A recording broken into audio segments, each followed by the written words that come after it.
본 방송에서 제공하는 투자 정보는 투자 판단에 대한 조언입니다. 방송에서 제공하는 주식의 가치, 가격 상승 및 하락에 대해서는 방송사에서 보장하지 않습니다.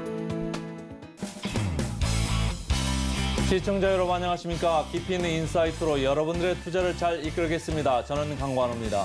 저는 이소연입니다. 중국 경제에 대한 시장의 우려가 지속되면서 우리 시장 연이틀 강하게 조정을 받았습니다. 달러 대비 원화 환율도 1,330원대에 아주 높이 머무르면서 외국인들 입장에서는 원화 자산보다는 달러화 자산을 선호할 수밖에 없는 환경이 되고 있습니다. 위험 회피가 이어지고 있고요. 개인들 여전히 선호하고 있는 것으로 보이는 2차 전지주, 대장주격인 에코프로, MSCI 편입 이후에도 계속 미끄러 내려가고 있습니다. 좀 조심을 하셔야 될 것 같습니다. 네, 간밤에 뉴욕 증시 3대 지수 전강 후약의 그래프를 그리며 연 이틀 하락 마감했습니다. 7월 FOMC 의사록이 매파적으로 공개되자 발표 직후부터 낙폭을 키워갔는데요. 추가 인상 여부는 앞으로 나오는 물가 지표와 고용에 따라서 결정될 예정입니다. 여기에 더해서 미 10년물 국채 금리가 2008년 이후에 최고치를 터치하면서 기술주와 성장주 위주로의 낙폭이 컸습니다. 오늘 우리 증시8, 증시9와 함께 꼼꼼하게 살펴보시죠. 네, 저희와 함께 하실 수 있는 방법 말씀드립니다. 지금 유튜브에 서울경제TV 검색하시면요. 실시간으로 방송도 보실 수가 있고요. 방송 끝난 이후에도 인사이트 얻어가실 수 있으니까요. 지금 바로 함께 해주시면 좋겠습니다. 자, 오늘장 우리 증시8도 시청자 여러분들께서도 화이팅입니다. 화이팅! 미국 시장 그리고 암호화폐 시장 함께 알아보는 순서죠. 오늘도 더드림 SNC의 정혜성 전문가 함께 하겠습니다. 안녕하세요. 네, 안녕하세요. 정혜성 전문가입니다. 미국 시장이 계속 빠졌네요. 네, 어제에 이어서 오늘도 이제 좀 쏟아진 악재들을 이렇게 좀 주워 담지를 못하면서 3대 지수 모두 하락세를 이어갔습니다.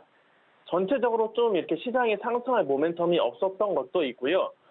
장 후반에 이제 지난 7월 FOMC 의사록이 좀 공개가 되면서 더 가파르게 하락폭을 키워갔습니다. 제가 생각했던 거는 이제 7월 FOMC 의사록에서 대부분의 위원들이 경제 지표들을 좀 보고 추가적으로 긴축해도 되지 않을까 이런 의견을 좀 비춰줄 거라고 좀 생각을 했었는데 막상 발표한 의사록에서는 대다수의 위원들이 이제 인플레이션 상방 위험이 좀 계속 보인다는 점에서 추가 긴축이 필요할 수 있다고 이렇게 밝혔습니다. 금리 동결을 지지한 위원들은 기명밖에 없었고요. 그나마 좀 다행인 점은 최근까지 이제 주요 경제 지표들이 전반적으로 좀 잘 나왔다는 점, 그리고 시장도 이런 고지락세에 대한 기대감이 점점 커지고 있다는 점, 그리고 페드도 이렇게 긴축에 대한 얘기는 하지만은 앞으로 나오는 지표들을 더 지켜봐야 한다면서 모든 가능성을 좀 열어뒀다는 점에서는 살짝 안도할 수 있는 상황이지 않을까 이렇게 생각을 하고 있습니다. 자, 그리고 결정적으로 이렇게 긴축에 대한 얘기가 좀 나와도 연말까지 금리 인상 전망치가 여전히 5.5%를 가리키는 걸 보면은 금리 인상에 대한 걱정은 제가 봤을 땐 크게 하지 않아도 되지 않을까 이렇게 판단을 하고 있습니다. 자, 문제는 중국인데 중국의 이런 경제 흐름이 지금 미국과는 완전히 반대되는 이런 모습을 보이고 있습니다. 지금 중국 같은 경우에는 소비, 그리고 생산, 고용 지표들이 모두 지금 시장 예상치를 좀 밑돌았고, 청년 실업률 같은 경우에는 좀 너무 심각하다 보니까 이제 매월 발표하던 거를 아예 비공개로 전환하기도 했습니다. 자, 뿐만 아니라 작년 홍다 사태에 이어가지고 이번에는 최대 부동산 개발 업체 중 하나인 비고이 위안이 디폴트 가능성을 좀 시사를 하면서 전 세계 경제에 지금 위협을 주고 있습니다. 비고이 위안은 이제 디폴트를 만약에 선언하게 된다면은 채권을 가지고 있는 블랙록이나 피델리티, JP 모건, 그리고 독일의 알리안츠까지 총 2조가 넘는 큰 피해를 입을 것으로 좀 분석이 되고 있고요. 아무래도 이런 악재들이 지금 수면 위로 계속 올라오다 보니까 투자자들의 불안도 점점 커지는 것으로 보입니다. 제가 간만에 CNN 이제 공포 탐욕 지수를 가져와 봤는데, 제가 마지막으로 이 지표를 보여드렸을 때가 이제 극단적 탐욕 구간에서 왔다 갔다 했을 때였거든요. 근데 지금 좀 단기간에 이제 중립 선택까지 내려온 걸 보면은 그만큼 지금 사람들의 심리가 좀 많이 불안하다고 볼 수가 있겠죠. 단기간에 이렇게 내려온 걸 보면은 시장이 상승하려면 이런 추심도 좀 어느 정도 받쳐줘야 되는데 지금은 중국의 이런 경제 위기나 미국의 신용등급 강등 이슈 같은 이런 악재들 때문에 오히려 이런 투자자들의 불안감을 좀 더 키우고 있는 상황이라 말씀드릴 수가 있겠습니다. 자, 그리고 지금 최근 곡물 가격들이 좀 많이 올라왔잖아요. 러시아와 우크라이나의 이제 흑해 곡물 협정이 이제 종료가 되면서 지금 우크라이나가 이제 곡물 수출 우회로를 계속 찾고 있었는데 러시아가 어제 또 이런 움직임을 막는 모습을 보여줬었죠. 러시아가 우크라이나의 주요 식량 수출 통로의 이런 다뉴브 강변의 레니 항구를 러시아가 무인기 드론으로 공격을 했다고 합니다. 여기서 사상자는 없었다고는 하지만 곡물 저장고가 좀 공격을 받아서 파괴가 됐고 앞으로도 이런 러시아가 곡물 수출을 막기 위한 전술들을 펼쳐가면서 주요 곡물들에 대한 이런 가격 상승을 부추기지 않을까. 인플레이션에 대한 상방 압력을 좀 더 키워주지 않을까 이렇게 전망을 하고 있습니다. 페드 의사록이 이제 공개를 됐습니다만 어제 보니까 유가는 조금 밀리고 있고 곡물 가격이 올라갔습니다만 전체적으로 한 번 더 올라가면 이제 끝이지 않겠느냐는 개인적인 생각을 했습니다만은 어쨌든 지금 연말까지는 현 수준에서 유지될 것 같다라는 게 이제 컨센서스인데 어제는 어쨌든 이 금리에 대한 생각들이 조금 바뀌면서 성장주 위주의 나스닥 시장이 조금 더 많이 조정을 받았다 이렇게 좀 받아들이면 좋을 것 같고요. 자, 미국에서는 중국에 대한 우리 시장에서의 우려보다 미국에서 생각하는 중국 시장에 대한 우려 그런 기사가 그렇게 많지는 않은 것 같아요. 오히려 페드 의사로 관련되는 그런 이제 뭐라고 할까요? 뉴스가 많아가지고 이제 나스닥이 많이 빠졌는데 오늘 좀 지켜봐야 될 것 같고 자 개별 특징주로 좀 가볼까요? 뭐가 있을까요? 우선 제가 애플을 가져왔는데 애플이 이제 다음 달 아이폰 15 시리즈를 이제 공개를 하거든요. 이 아이폰 15 시리즈를 이제는 인도에서도 좀 생산을 본격적으로 하기 시작했다고 말씀드리고 싶습니다. 애플은 원래 인도에서 같은 경우에는 저가형 모델이나 이제 구형 모델들을 좀 생산해 왔었는데 이번에 인도에서 아이폰 15 시리즈를 본격적으로 좀 생산을 하면서 중국에서의 이런 제품 생산 의존도를 점점 줄이고 있다라고 볼 수가 있겠고요. 실제로 지난 3월 말 기준으로 해가지고 인도에서 생산되는 아이폰이 수입 프로까지 늘어났다고 합니다. 또 최근 인도뿐만 아니라 이런 베트남 같은 다른 아시아 국가에서도 애플 협력 업체들에게 좀 더 생산을 더 늘려달라는 이런 입장을 전달했다고도 하고요. 여기에는 지금 미국과 중국이 관계가 점점 안 좋아지고 있는 점과 팬데믹 당시에 제로 코로나 정책으로 중국 내 협력 업체들이 생산 안정성이 좀 많이 떨어졌기 때문에 이런 움직임을 보여줬다라고 볼 수가 있겠고 확실히 애플 입장에서는 이제 중국뿐만 아니라 다른 국가들에서 생산 능력을 조금 더 확대를 한다면은 여러 리스크에 대한 대비책을 세우기가 용이할 것 같습니다. 자, 그리고 오늘 테슬라 주가가 좀 3% 넘게 빠졌는데 중국에서 다시 한번 가격 인하를 하겠다는 이런 소식에 마진율에 대한 좀 우려가 좀 커지고 있는 상황입니다. 테슬라는 중국에서 모델 S와 모델 X의 가격을 최대 7만 위안 하나로 약 1,300만 원 정도 되는 금액을 인하하겠다고 밝혔는데 지난번에 모델 Y의 가격을 내리고 다시 한번 내린 겁니다. 여기는 중국 시장 점유율을 계속해서 크게 좀 올리기 위함이라고 좀 볼 수가 있겠고요. 여기에다가 지금 NACS 방식의 이런 전기차 충전기도 그렇고 이렇게 가격을 인하하는 정책들도 그렇고 보면은 전기차 시장을 계속해서 독점하려는 행보를 테슬라가 보이고 있다라고 볼 수가 있겠습니다.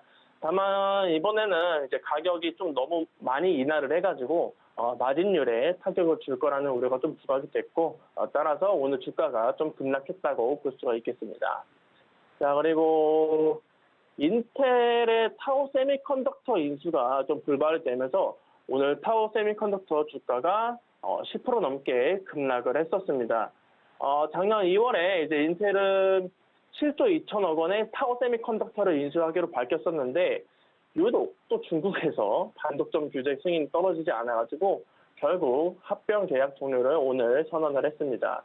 여기에는 최근 반도체 같은 이런 첨단 분야에서 미국과 중국이 좀 갈등이 심화가 되면서 기업 결합 심사가 바퀴가 더 까다로워진 것도 있고, 미국이 첨단 기술과 제품의 이제 중국 판매를 통제한 것에 대한 이런 대응인 것으로도 보여진다라고까지 말씀을 드릴 수가 있겠습니다.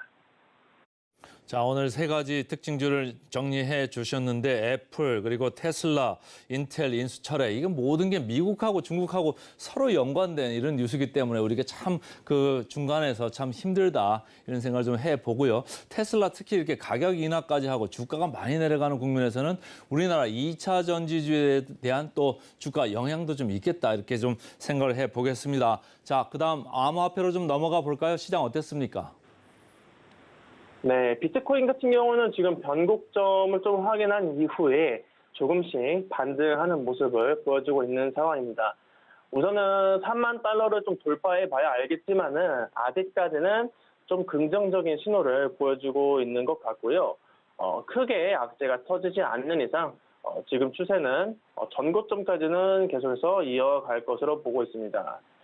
그리고 만약 비트코인이 이런 좀 크게 상승할 만한 큰 호재가 또 나와준다면은 이런 전고점까지도 당연하게 돌파할 가능성이 좀 높다라고 볼 수가 있겠고, 자, 오늘은 알트코인들이 좀 큰 폭으로 하락을 하기도 하고 약세를 지금 계속해서 보이는 중인데 슬슬 반등이 나와주지 않을까 생각을 하고 있어요. 비트코인을 따라서. 특히 지난 한 달 동안은 좀 이제 윗꼬리가 좀 많이 달리기는 했지만 어쨌건 간에 20%, 30% 넘는 이런 급등을 보여줬던 코인들도 좀 많았고, 대부분의 알트코인들이 이미 빠질 만큼 빠졌다고 좀 보고 있기 때문에 이제 비트코인 가격이 올라옴에 따라서 같이 추세를 전환할 가능성이 높다고 판단하는 중입니다. 따라서 지금부터는 이런 크게 빠졌던 코인들 위주로 해가지고 조금씩 비중을 높여가면은 좋을 것이다 라고 말씀을 드릴 수가 있겠습니다. 비트코인이 뭐 반등 시도를 하고는 있습니다만 최근에 이제 현물 ETF 이런 뉴스들이 계속 있었잖아요. 유럽에서 출시가 먼저 되나요? 유럽에서 먼저 출시가 됐습니다. 미국보다 유럽에서 이제 먼저 이런 비트코인 현물 ETF가 출시가 됐는데, 영국 런던 소재 자산 운용사인 자코비에서 유로넥스트 암스테르담의 자코비 FT 월위셔 비트코인 ETF를 상장했다는 이런 이슈가 있었습니다. 이름이 좀 어려웠는데 자코비 같은 경우에는 작년에 뭐 FTX 파산이라든지 뭐 테라 루나 같은 이런 좀 혼란스러운 일들 때문에 이 상품을 출시하는 걸 좀 연기했었는데 이 사태들이 지금 좀 수그러드니까 이제 본격적으로 좀 움직임을 보인 것으로 보여지고요. 미국에서도 이제 비트코인 현물 ETF 승인 기대감이 점점 높아지고 있는데, 영국에서도 이렇게 출시를 해주니까 그동안 출시를 좀 반려했던 SEC 측에서도 입장을 바꿀 가능성이 조금이라도 더 높아졌다라고 판단하는 중입니다. 자, 그리고 이런 와중에 시장에서는 최근 밈코인들이 좀 크게 상승하는 이런 흐름들을 좀 보여줬었습니다. 뭐 비트코인이 횡보를 하면서 움직임이 둔했던 것도 있고, 뭐 테마성 재료를 좀 이용해서 이 수익을 거두려는 이런 세력들이 좀 많아졌기 때문이다라고 좀 판단이 되는데, 국내 주식시장에서는 지금 초전도체 이슈가 지금 상당히 좀 많은 관심을 받고 있잖아요. 이런 점을 좀 이용을 해가지고 지금 초전도체 관련 밈코인 LK99까지 등장했다고 합니다. 현재 바이낸스나 이제 업비트 같은 이런 중앙화된 거래소에서는 상장되어 있지 않지만은 개인 간 거래를 할 수 있는 이런 탈중앙화 거래소 몇 곳에서 이 LK99라는 코인이 거래가 이뤄지고 있는 중이고요.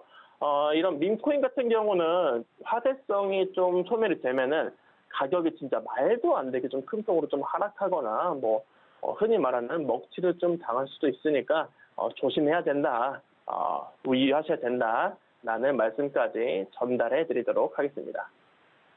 초전도체 이야기가 잘 들었습니다. 고맙습니다. 네, 감사합니다.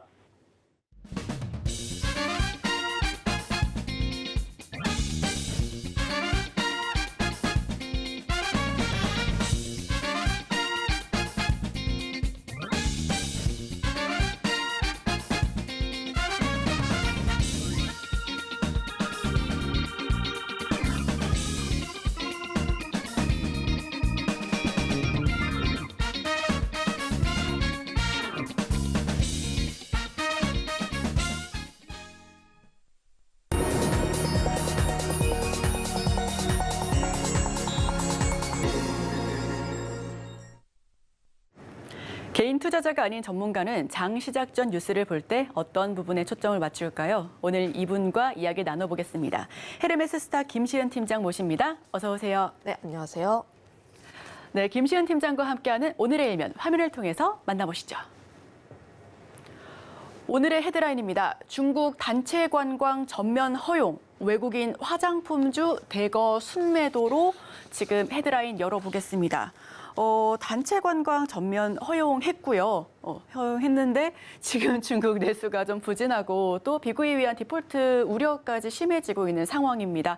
좀 긍정적인 기사와 부정적인 기사 가운데서 어떤 부분에 조금 더 초점을 맞춰서 풀어주실까요? 저는 긍정적인 쪽에 좀 더 맞출 것 같긴 한데 왜냐하면 방향성 자체는 뚜렷하게 나오고 있습니다. 제가 저번 주에도 이야기를 했다시피 사실상 중국 내수 소비, 소비에 대한 내용 같은 경우에 아무래도 지금 속도는 조금 더딜 수는 있을지라도 방향성 자체는 굉장히 확고하게 나오고 있고 특히 우리나라 같은 경우에는 중국 단체 관광이 허용이 안 됐다가 6년 만에 허용이 되는 것이다 보니까 사실상 그 점에 조금 더 집중을 해볼 필요가 있지 않을까. 왜냐하면 중국인들이 지금까지는 뭐 개인 여행으로 오게 되면서 10, 20 이 정도가 왔다면 단체 여행을 오게 됐을 때 100 이상이 올 수가 있습니다. 물론 그들의 소비가 코로나 이전, 그러니까 사드 이전보다는 약할 수는 있어도 지금 현 상황보다는 훨씬 나을 수 있다 이렇게 판단을 하고 있는데 아무래도 지금 중국 같은 경우에는 디폴트 우려라든지 뭐 지표가 좀 부진하다든지 소비에 대한 둔화 우려가 계속 나오고 있긴 하지만 4분기 이후부터 좀 경제에 대한 뭐 부분이라든지 정부 측면에서 계속 밀어주다 보니까 언젠간 해결될 일이다 이렇게 판단을 하고 있어서 너무 안 좋은 쪽에 치중을 하기보다는 어디서 어떻게 우리가 수혜를 받을 것인지 이런 쪽에 조금 더 집중을 해보는 게 낫지 않을까라고 보고 있습니다. 제가 저번 주 이 시간에 중국 단체 관광 관련했을 때 뭐 다양한 섹터들에 대해서 이야기를 했는데 우선 가장 먼저 튀어오른 게 화장품주였습니다. 왜냐하면 아무래도 화장품 섹터가 중국을 좀 대표하는 상징성이 높은 그런 섹터이다 보니까 그날만 하더라도 화장품 섹터 내에서 상한가가 7개, 8개가 갔어요. 그만큼 탄력성이 굉장히 높았다라고 보시면 좋을 것 같은데 다만 관련했을 때 지금 뉴스를 보면은 외국인 투자자들의 매도세가 나왔다라고 보고 있습니다. 그런데 그 기사의 내용을 조금 찬찬히 보니까 지난 일주일 동안 화장품주 같은 경우에는 외국인들의 매도세가 나왔다. 물론 목요일 같은 경우에는 외국인들의 매수세가 나왔지만 이튿날 그리고 3거래일째는 외국인들의 매도세가 나왔다라고 하면서 조금 주의를 하자라는 의견을 좀 나왔는데 사실상 지금 보시는 종목군들을 보면은 이츠한불, 제이준 코스메틱, 뭐 코리아나, 토니모리 공통점이 무엇이냐면 화장품주가 그동안 강했을 때 아직까지 바닥권에서 계속 움직이고 있던 종목들. 그러니까 주가의 위치 에너지가 굉장히 낮게 위치해 있고 특히 중국 비중이 좀 높은 기업들, 화장품 섹터 내에서도 소외를 많이 받았기 때문에 바닥권에 있었다가 이슈 한번 받고 굉장히 큰 상승세를 그리면서 상승을 했다는 점. 그거에 따라서 사실상 차익 매물이 나왔다라고 보시면 좋을 것 같은데 이게 어제 기사예요. 어제 기사인데 어제장에 외국인 흐름들은 나오지 않았습니다. 그런데 어제장의 화장품 섹터 중에서 흐름들을 좀 보면은 이 종목군들 중에서도 흐름이 살짝 달랐습니다. 어떤 종목군은 외국인의 매도세가 나왔고 어떤 종목은 또 외국인의 매수세가 들어오면서 그럼에도 불구하고 좀 견조하게 주가의 위치가 나타나고 있다는 점을 보면은 사실상 이 기사를 봤을 때 외국인 수급이 매도를 하고 있다 걱정을 할 게 아니라 외국인 수급이 연속적으로 나오는지 매도를 지속하는지 여부를 한번 체크를 해볼 필요가 있다는 점 한번 말씀드리고 싶어서 이 기사를 가지고 왔고요. 그리고 화장품 관련했을 때는 저는 아직까지는 조금 보수적으로 볼 필요가 있지 않을까라고 보고 있습니다. 왜냐하면 중국 단체 관광객이 왔을 때 물론 이전보다 상황은 좋아지겠죠. 상황이 좋아질 수는 있는데 하지만 실질적으로 화장품 섹터가 수혜를 받을 수 있을까에 대한 의구심이 좀 남아 있습니다.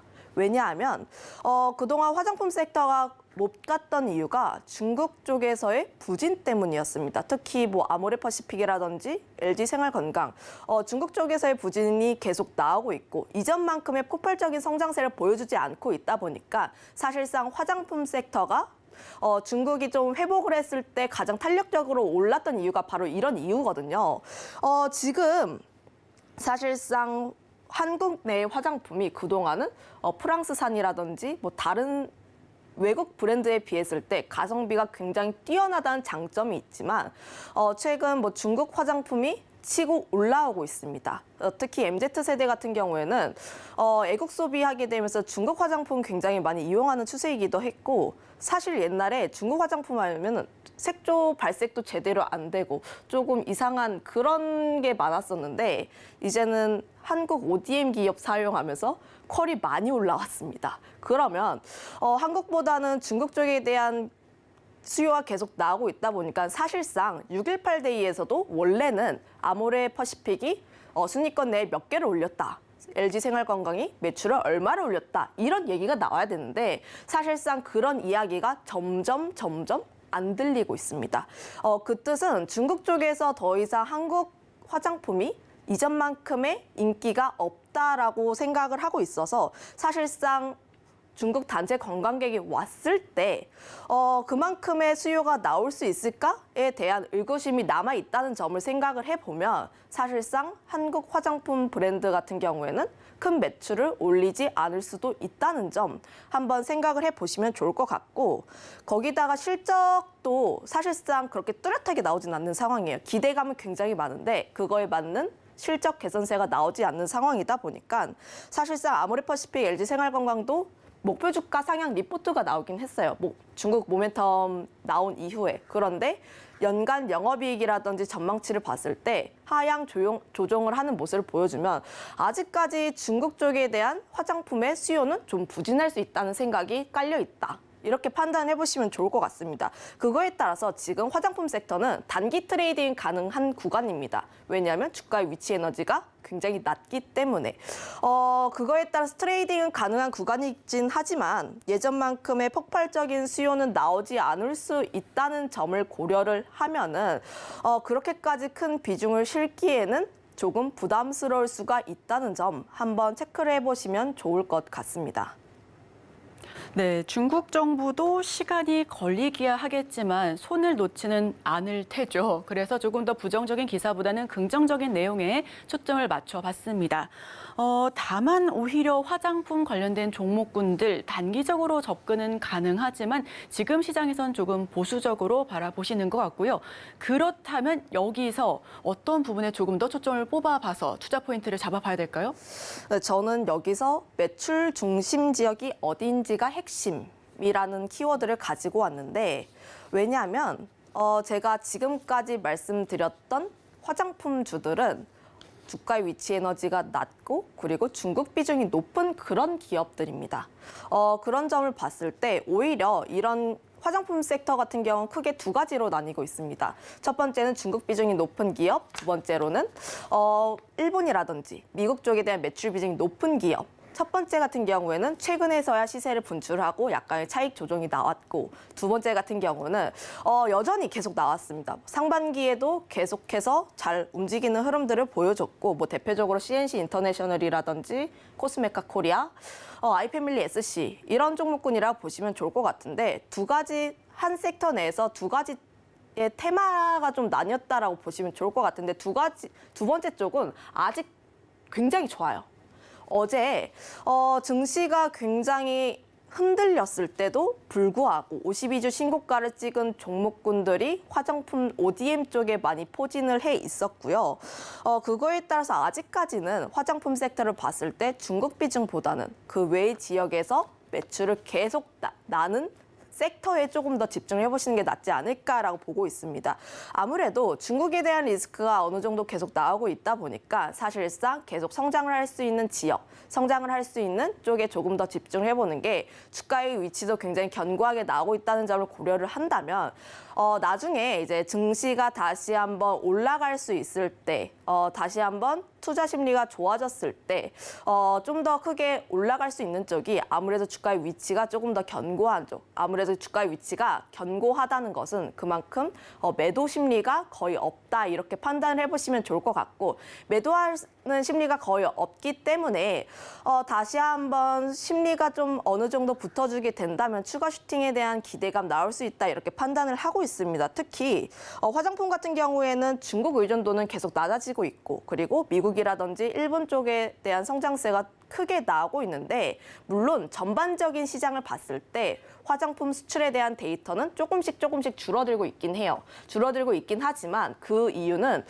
중국 쪽에 대한 비중이 너무 컸기 때문이라고 보시면 좋을 것 같습니다. 지금 이 표를 한번 보시면 중국에 대한 비중이 큰 폭으로 하락을 하고 있고 오히려 미국이라든지 일본 쪽에서의 흐름이 조금 꿈틀씩 올라오고 있는데 특히 미국 시장 같은 경우는 화장품 시장에서 굉장히 큰 시장이에요. 아무래도 인종도 굉장히 많고 시장 자체가 워낙 크다 보니까 미국 쪽에서 얼마나 많이 파는지가 중요한데 지금 미국 쪽을 보시면 좀 폭이 가파르게 올라오고 있습니다. 최근 들어서 물론 이 폭이 얼마나 지속이 되는지 여부는 확인을 해봐야 하는 여부가 있지만 하지만 그럼에도 불구하고 긍정적인 수치가 나왔다는 점 일본 같은 경우도 꾸준히 올라오고 있다는 점을 봤을 때 미국과 일본 쪽에 대해서 미국 매출이 나오는 기업들을 긍정적으로 볼 필요가 있다 이렇게 판단을 하고 있습니다.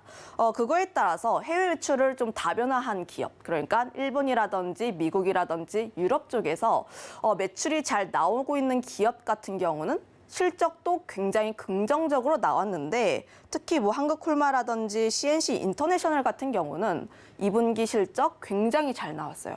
2분기 분기 최대 실적을 날 정도로 그만큼 실적에 대한 기대감 계속 나오고 있다는 것을 보게 됐을 때 ODM이라든지 색조 그리고 매출이 굉장히 다변화되고 있는 기업들을 보면은 여전히 실적이 긍정적으로 나오고 있다 이렇게 보시면 좋을 것 같고 특히 LG생활건강과 아모레퍼시픽 예전에는 두 기업이 함께 묶였습니다. 함께 묶였었는데 최근 들어서 LG생활건강의 상승폭보다 아모레퍼시픽의 상승폭이 조금 더 크게 나오고 있는 것은 아모레퍼시픽이 매출 다변화에 성공했다는 점. 기존에는 두 기업 모두 중국 의존도가 너무 높았어요. 50% 정도 이상이 있기 때문에 사실상 중국 리스크가 굉장히 커서 매출에 대한 부진 그리고 주가의 위치도 굉장히 낮은 편이었는데 아모레퍼시픽이 2분기 흑자 전환에 성공을 했고 그리고 내용을 좀 찬찬히 뜯어보면 아모레퍼시픽이 중국 쪽에서도 나름 선방을 했고 미국 쪽에서의 성과가 굉장히 가시적으로 나오고 있다. 그거에 따라서 투자 심리가 긍정적으로 개선이 되고 있다는 점은 지금 투자자들의 심리가 다양한 매출이 나오는 쪽에 포커스를 두고 있다. 이렇게 판단을 해보시면 좋을 것 같습니다. 그거에 따라서 사실상 화장품주를 보실 때 중국에 대한 모멘텀을 가지고 있는 쪽은 단기적인 트레이딩 관점으로 보시면 좋을 것 같고 지금 주가 위치 에너지가 굉장히 견고하게 나오고 있는 색조, ODM 이런 쪽은 저는 여전히 더 끌고 가봐도 좋다 이렇게 판단을 하고 있고요. 그리고 사실상 중국 쪽 화장품이 턴을 하기 위해선 먼저 면세주가 가야 합니다. 왜냐하면 중국 쪽에서 수요가 나왔을 때 보통 어디서 사냐라고 하면 인천공항 혹은 올리브영 이런 쪽이거든요. 최근 화장품 트렌드가 많이 바뀌었어요. 예전에는 설화수 아니 후 굉장히 환호했습니다. 그런데 최근에 뭐 MZ 세대들 같은 경우는 틱톡이라든지 릴스, 쇼츠 이런 SNS 때문에 사실상 인디 브랜드가 굉장히 큰 흥행을 하고 있어서 지금 젊은 층에게 인기가 많은 화장품은 중저가 브랜드라고 보시면 좋을 것 같은데 특히 명동의 뭐 올리브영이라든지 굉장히 사람 많아요. 사람 굉장히 많고 최근 트렌드 자체가 명동 같은 기존에 우리가 유명 명소라고 하면 중국인들이 많이 가는 유명 명소라고 하면 명동을 많이 떠올렸는데 이제는 뭐 더현대라든지 성수동 팝업 스토어라든지 이런 쪽을 많이 갑니다. 그러면 자연스럽게 그쪽에 있는 로드샵이 아니라 올리브영 쪽에서 쇼핑을 할 가능성이 굉장히 커지고 있다는 점을 보면은 사실상 면세 쪽에 대한 수요가 계속 나올 수 있다 이렇게 판단을 하고 있고, 면세주 같은 경우는 크게 두 가지가 있는데 호텔신라 그리고 글로벌 텍스프리. 호텔신라 같은 경우에는 조금 고가형의 브랜드 쪽에 수요가 나올 수가 있는데, 저는 글로벌 텍스프리라는 기업이 더 좋아 보이더라고요. 왜냐하면 면세를 봤을 때 사후 면세점 쪽인데 올리브영이라든지 피부과 이런 쪽에서 먼저 금액을 결제를 하고, 그리고 그걸 합산을 해서 인천공항이라든지 따로 면세 받은 거를 돌려받는데 거기에서 수수료를 좀 받는 기업이다 보니까 사실상 중국인들이 많이 돈을 쓰고, 그리고 올리브영이라든지 다른 곳에서 계속 소비를 했을 때 수수료를 얻다 보니까 매출을 올릴 수 있는 구조여서 사실상 면세 쪽을 봤을 때 특히 글로벌 텍스프리라는 기업이 조금 더 좋아 보이지 않을까 이렇게 판단을 하고 있습니다.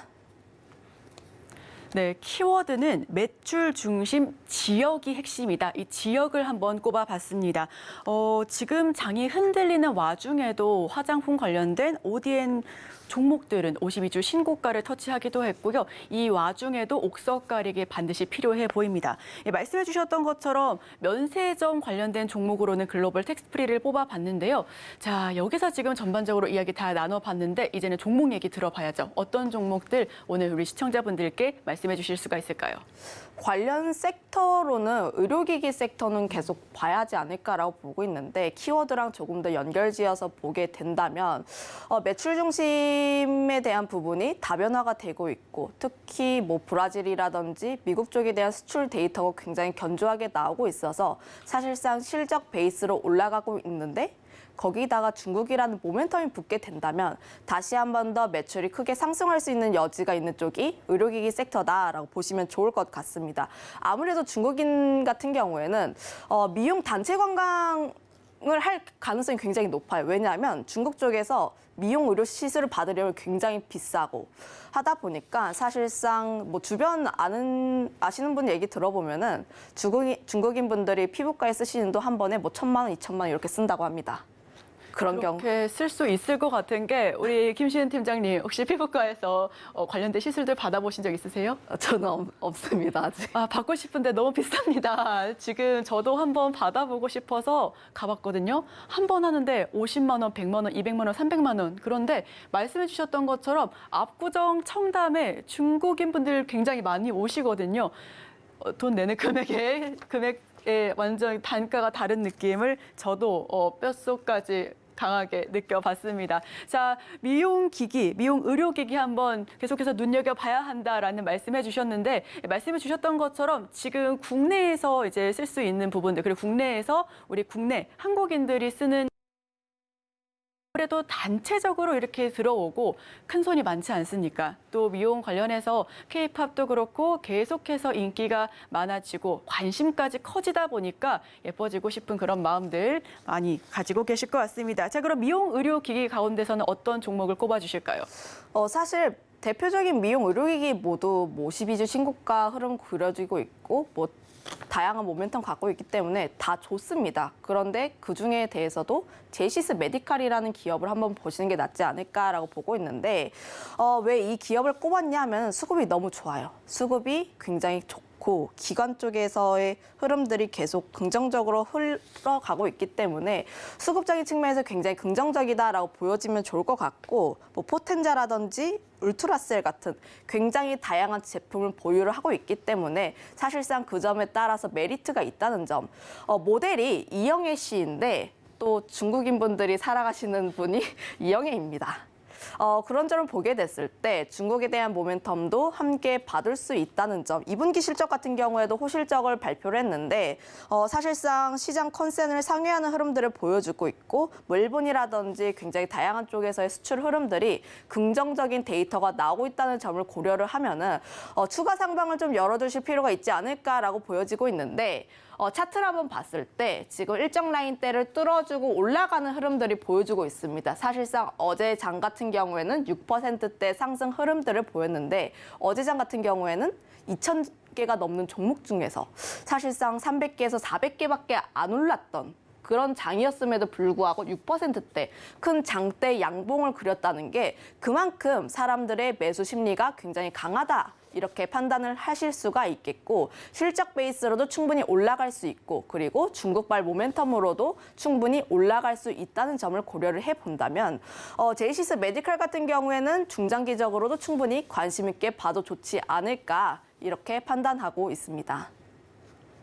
네, 오늘 수혜주는 제이시스 메디칼 한번 꼽아봤습니다. 말씀해 주셨던 것처럼 매출 지역의 다변화 이뤄지고 있고요. 실적을 베이스로 또 중국발 모멘텀까지 얻을 수 있으니까 이 종목 꼭 살펴보시면 좋겠습니다. 어제 장에서 굉장히 흔들렸던 상황에서 지금 의료기기 관련된 종목군들은 59가지 종목이나 내림세를 보여줬는데 그중에서 말씀해 주셨던 것처럼 장대 양봉을 그린 종목입니다. 해당 종목 계속해서 눈여겨봐 주시면 좋겠습니다. 지금까지 헤르메스 스타 김시은 팀장과 함께했습니다. 오늘 말씀 고맙습니다.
목요일 아침 8시 반 향해 가고 있습니다. 매일 아침 8시 반 저희 서울경제TV에서 센티멘탈 대 펀더멘탈 매일 두 종목씩 말씀드린 거 아시죠? 오늘도 두 종목 어김없이 말씀을 드리겠습니다.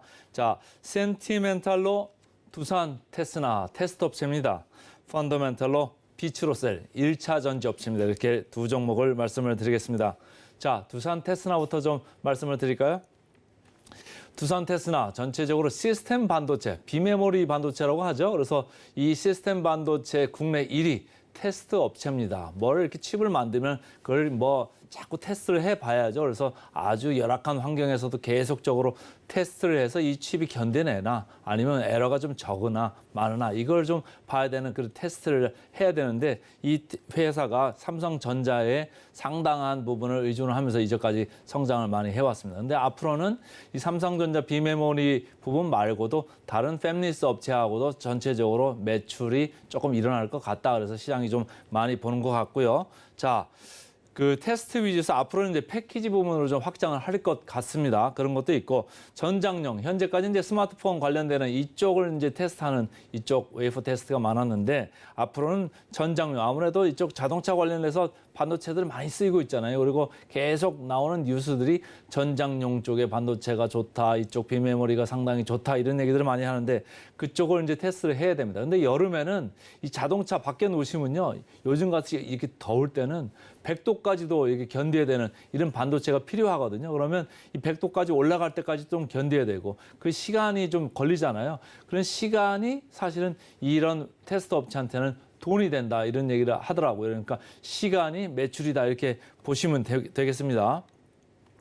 DB금융투자에서도 이제 나온 얘기는 실적 방어도 지금 하고 있고 성장 스토리도 좋다 이런 얘기예요. 실적 방어라는 얘기는 무슨 얘기냐면은 지금 전체적으로 CIS 쪽 재고 조정을 하면서 고객사가 재고 조정하니까 아무래도 테스트할 물량들이 좀 내려가잖아요. 그렇게 하고 있습니다만은 실적은 어느 정도 방어가 되고 있다. 그리고 성장 스토리는 뭐냐면 자동차 전장 부분에서 계속적으로 지금 좋아질 것 같다 이런 얘기예요. 현재 매출은 20% 비중에 불과한데 앞으로 조금 더 늘어날 것 같다. 이런 얘기를 하는 거죠. 그래서 전장형 SOC에서 새로운 성장 동력이 나올 것이다. 이렇게 얘기를 하고 있고요. 고객사라고 하면 삼성전자를 얘기하는 거죠. 이쪽 선당 공정에서 수율이 많이 좋아지고 있습니다. 그러니까 그 대만의 TSMC나 뭐 이런 데가 이제 비메모리 많이 하지 않습니까? 근데 여기 삼성전자가 거기에 이제 그 따라잡으려고 열심히 하고 있는데 최근까지 수율이 안 올라왔었는데 그게 이제는 수율이 좀 따라잡으면서 좀 수율이 많이 좋아지니까 외부에서도 뭐 미국에서도 여러 가지 발주를 내려고 이런 얘기들이 많이 오가죠. 그러니까 가동률이 좀 올라갈 것 같다 그런 얘기예요. 현대차증권에서 차트를 낸 걸 제가 좀 몇 개 좀 가져왔는데요. 삼성의 비메모리 쪽이죠. 파운드리 가동률이 23년 2분기에 74% 하던 게 이제 76% 다시 정상화되고 4분기 되면서 77%까지 올라갈 수 있다. 이렇게 좀 보고 있는 거고 더불어서 두산 테스나의 23년 가동률도 뭐 CIS는 58%, SOC는 74% 하던 것들이 전체적으로 10% 이상씩은 다 올라갈 것 같다. 이런 생각을 하고 있습니다. 차트 보겠습니다. 차트 보시면 최근에 어제 좀 주가가 많이 올랐죠. 중기 이동 평균선을 딛고서 지금 주가가 올랐습니다. 누가 샀나 봤더니 이틀 연속 기관과 외국인의 쌍끌이 매수가 발생을 했습니다. 그러니까 개인들이 물량을 좀 뺏기면서 기관하고 외국인들이 좀 물량을 가져갔다 이런 얘기입니다. 하반기 갈수록 전체적으로 그 비메모리 쪽도 좀 가동률이 좋아질 것 같다 이런 생각을 하신다고 하면 여기서 물량을 뺏기실 때가 아닌 것 같습니다. 자, 역사적 밸류 밴드로 봐서도요. 그렇게 하단은 아닙니다만은 중앙 정도 이렇게 와 있죠. 그래서 위에를 좀 쳐다보셔도 될 타이밍이 될 것 같습니다. 자, 네이버 증권에서 가져온 그 보니까 수치를 보니까 PER이 17배 정도입니다. 17배. 뭐 낮지는 않습니다만 그렇다고 해도 좀 비메모리 쪽이기 때문에 조금 후하게 봐주는 그런 경향이 있거든요. 그러니까 17배. 라는 걸 기억을 하시면 좋을 것 같고요. 자, 목표 주가 보겠습니다. 목표 주가 대비해서 괴리율이 19% 정도. 최근에 목표 주가가 좀 올랐네요. 1주 만에 56,000대에 있던 게 63,000대로 10% 이상 이렇게 그 두산 테스나 목표 주가가 올랐습니다. 그래서 오늘은 센티멘탈로 두산 테스나 주가부터 벌써 봤습니다. 자, 그 다음에는 펀더멘탈 보겠습니다. 펀더멘탈. 오늘은 1차 전지 업체입니다. 1차 전지 업체. 비츠로셀 보겠습니다. 비츠로셀. 1차 전지. 2차 전지가 아니에요. 2차 전지는 계속 방전하고 충전을 또 하고 방전하고 또 충전하고 이렇게 하는 건데 1차 전지 여러분들이 집에서 쓰시는 건전지 있죠. 이런 게 1차 전지입니다. 한 번 쓰면 버려야 되는 거죠. 그러니까 1차 전지 업체인데 이 회사가 글로벌 탑티어 리튬 1차 전지 생산 업체입니다. 그래서 리튬 1차 전지를 많이 하는데 최근에 이제 나온 뉴스들을 보니까 2차 전지 쪽, 그러니까 충전하고 방전하고 이런 거 금방 말씀드린 그쪽에 소재 그리고 이 리튬 1차 전지를 했던 거를 다시 수거해가지고 리사이클링 하는 이런 신사업을 추진을 하고 있습니다. 아무래도 1차 전지 리튬을 이렇게 하다 보면 리튬 그거를 원자재 확보를 안정적으로 수급을 해야 되잖아요. 그러니까 당연히 리튬 리사이클은 가야 되는 것 같습니다. 그리고 2차 전지 소재 쪽에서도요. 그 실리콘 음극재 관련되는 이쪽을 지금 소재 개발하려고 연구를 지금 하고 있는 것 같습니다. 그래서 현재 1차 전지 쪽도 업황이 괜찮은데 앞으로도 2차 전지나 리튬 리사이클링 한다. 이라고 하면 실적 성장세가 계속 괜찮을 것 같다라고 이렇게 보는 게 키움증권의 견해입니다. 자, 리튬 1차 전지 수출 요 통계만 좀 제가 보고 싶어서 이 그래프를 가져왔는데요. 6월에 보니까 상당히 늘어났습니다. 3,500만 달러까지 이렇게 급하게 늘어났는데 보통 평월에 하던 이 평균 수준의 2배 이상 이렇게 1차 전지 수출 금액이 늘어났다 이렇게 보시면 돼요. 어느 쪽에서 이제 공급이 많았냐면 스마트 그리드 관련돼 가지고 여기가 매출 비중이 한 60% 정도 되는 거거든요. 그러니까 그런 쪽에서 아무래도 그 수요가 좀 많았다 이렇게 읽으시면 되겠습니다. 신한투자증권에서 리포트가 나왔는데요. 최근에 보니까 목표 주가를 28,000원으로 상향을 했습니다. 그래서 28,000원으로 왜 올라갔나 봤더니 2분기에 매출도 사상 최고치를 찍었고요. 영업이익률이죠. 영업이익률 OPM이라고 하는데 30%를 돌파를 했습니다. 영업이익률 30%면 뭐 상당히 높은 거잖아요. 2차 전지 업체들 영업이익률 얼마죠? 5%에서 많이 나와봐야 뭐 7%, 8% 이 정도 되는 거고 그런 수준에 불과한데 여기 1차 전지 업체인데 뭐 영업이익률 30%다? 안 살 이유가 없는 거죠. 그러니까 좋게 보셔도 될 그 아주 그 펀더멘탈이 강한 그 체력이 강한 이런 회사다 이렇게 보시면 되고요. 최근에 보면은 북미 쪽에서 계속 에너지 인프라 관련돼서 이야기가 나왔습니다. 저희가 전력 인프라 얘기를 많이 했죠. 그리고 해상 풍력 관련해서는 또 LS 전선이나 이런 데 보면은 해저 케이블을 많이 써야 된다 이런 얘기도 많이 했죠. 이게 전부 다 신재생 관련돼서 에너지 인프라 관련되는 얘기거든요. 그래서 이 회사도 법인이라는 이쪽의 사업부에서 좀 수혜를 받고 있다 이렇게 보시면 되고, 유가가 올라가면 고온전지도 고성장세가 계속될 거다 이런 생각을 하고 있습니다. 최근엔 그 주가 차트를 좀 보겠습니다. 주가 차트를 이렇게 보시면 슬금슬금 올라가려고 지금 4일째 올랐죠. 그래서 보니까 외국인 기관이 서로 번갈아 가면서 이렇게 매수를 하고 있더라고요. 최근에는 24,700원까지 7월 달에 올랐는데 지금 22,000 중반대에 와 있습니다. 그러니까 제가 볼 때는 펀더멘탈의 이 뭐라 그럴까요? 상향 가능성, 목표 주가의 상향 이런 걸 좀 감안을 하시면 조금 더 좀 계속적으로 좋게 보셔도 될 것 같다 이런 생각을 하는 겁니다. 최근에 2차 전지주 조정을 많이 받고 있죠. 그런데 1차 전지주는 뭐 그렇게 많지가 않습니다. 여러분들이 뭐 1차 전지주 하면 딱 생각나는 게 비트로셀 정도일 것 같은데 말이죠. 2차 전지주의 뭐 일종의 대안이 될 수도 있겠다 이런 생각을 저는 개인적으로 해보고 있습니다. 밸류 상단을 보시면요. 밸류가 상단에 이렇게 많이 와 있습니다만은 더 올라갈 수도 있겠다라고 보이는 게, 여기 PER로 보시면은 PER은 뭐 밸류 상단이 아닙니다. 밸류 중단 정도 이렇게 와 있거든요. 그러니까 더 올라갈 가능성도 있겠다라고 이렇게 보이는 게, 제가 밸류에이션을 보니까 PER이 금년도에 12.7배예요. 근데 제가 펀더멘털을 가져온 이유는 내년 거 보니까 내년 성장이 괜찮죠. 그래서 PER이 10배 정도 됩니다. 그러니까 괜찮은 주식 중에 하나고, 뭐 2차 전지주 밸류에이션 여러분들 기억나십니까? 50배 넘은 지가 오래됐고요. 뭐 100배 가까이 되는 주식들도 있습니다. 여전히 상당히 비싸다. 그리고 해외 2차 전지 업체들은요, 밸류에이션이 훨씬 낮게 돼 있습니다. 그런데 이 비트로셀은 밸류에이션이 높지 않죠. 그러니까 제가 볼 때는 상당히 괜찮을 것 같다 이런 생각이 좀 들더라고요. EPS가 올라가는 것도 1,700원대에서 2,178원으로 뭐 한 20-30% 이렇게 올라가는 24년이 될 것 같습니다. 목표 주가 보겠습니다. 목표 주가 2주 전에부터 많이 올랐네요. 23,000원 하던 목표 주가 타겟이 지금 28,000까지 와 있습니다. 28,000까지 오다 보니까 전체적으로 이게 목표 주가가 왜 올랐지? 보니까 아까 얘기한 대로 2분기 실적이 사상 최고치고, 그리고 영업이익률 마진도 30%까지 간 거예요. 그러니까 야, 이거 리레이팅 되는 거 아니냐 이러면서 기관 외국인이 계속적으로 좋게 보면서 사들어오고 있다 이렇게 보시면 되고요. 목표 주가 대비해서 상승 여력 25% 정도 남아 있습니다. 그래서 오늘은 센티멘탈로 두산 테스나, 펀더멘탈로 비트로셀 두 종목 말씀드렸습니다. 오늘의 핵심 요약 세 줄입니다. 뉴욕 증시 미 연준의 FOMC 의사록 발표에 하락 마감했습니다. 3대 지수 모두 내림세를 보였는데요. 나스닥은 1.15%, 필라델피아 반도체 지수는 2.08% 하락세 보였습니다. 오늘의 일면 중국 단체 관광 전면 허용, 외국인 화장품주 대거 순매도, 수혜 섹터로는 미용 의료기기 한번 꼽아봤고요. 제시스 메디칼 공략해봤습니다. 마지막으로 센티멘탈 대 펀더멘탈, 두산 테스나 시스템 반도체 관련주죠. 펀더멘탈로는 비트로셀, 꺾이지 않는 기세, 리튬 리사이클링 신사 확대 기대감 한번 이야기 나눠봤습니다. 저희는 바로 이어서 증시 9로 돌아오겠습니다. 개장 방송도 서울경제TV와 함께 하시죠.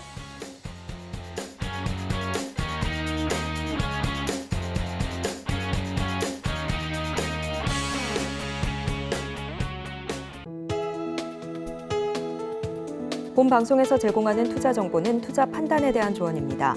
방송에서 제공하는 주식의 가치, 가격 상승 및 하락에 대해서는 방송사에서 보장하지 않습니다.